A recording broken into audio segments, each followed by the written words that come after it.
pleasure, I'd like to introduce Mr. Chuck Ream.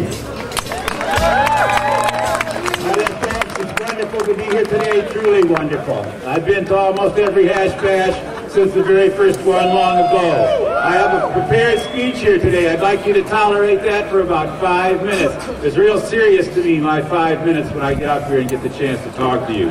I feel like a refugee from a culture that existed here long ago. A culture that was stamped out by the government because of our belief in cannabis and psychedelics.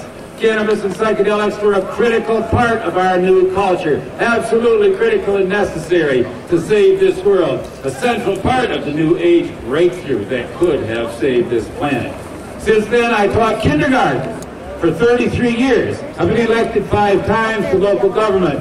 Currently, I do neurofeedback therapy, and I'm a member of Michigan Normal. I welcome you here to the land of the $25 fine off campus. I think that this city council, I know our city council would vote to have the first Amsterdam-style coffee houses right here. But this is followed by us for Governor Granholm's Cool Cities program.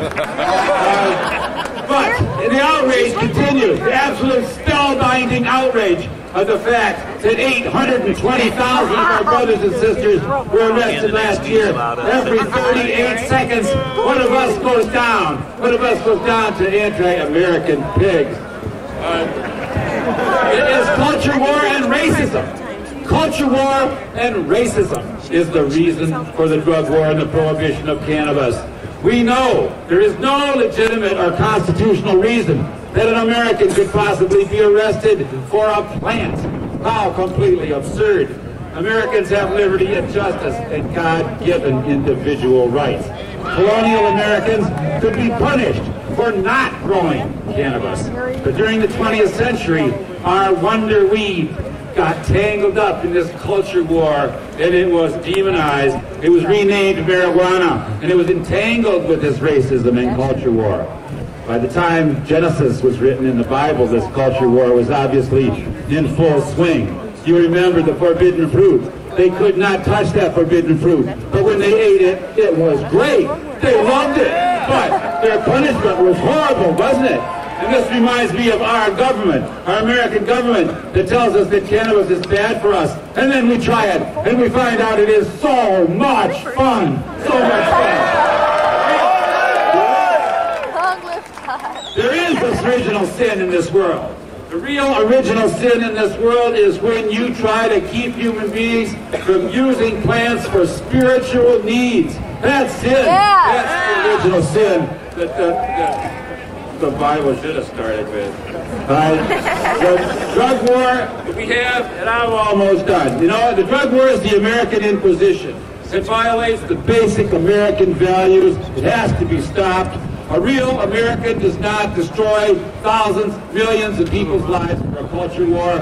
American believes in freedom and the dignity of every individual. An American believes in individual government and limited government and individual rights. An American must be free to do what they want and make their life what they want, as long as they don't hurt anybody else.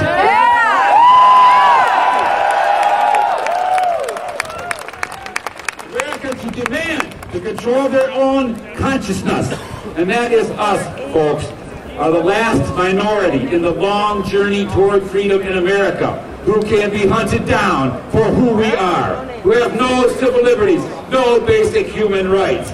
Because we love cannabis, we somehow become the last group of Americans who can be legitimately persecuted, discriminated against, and destroyed. But we too shall overcome, ladies and gentlemen.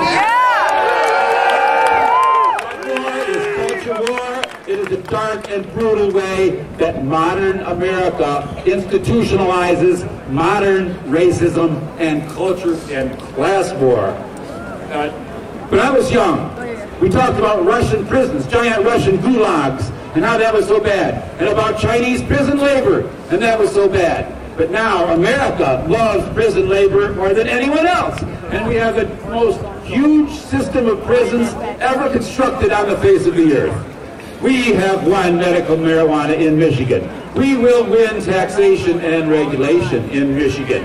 We will grow the finest marijuana in the world right here.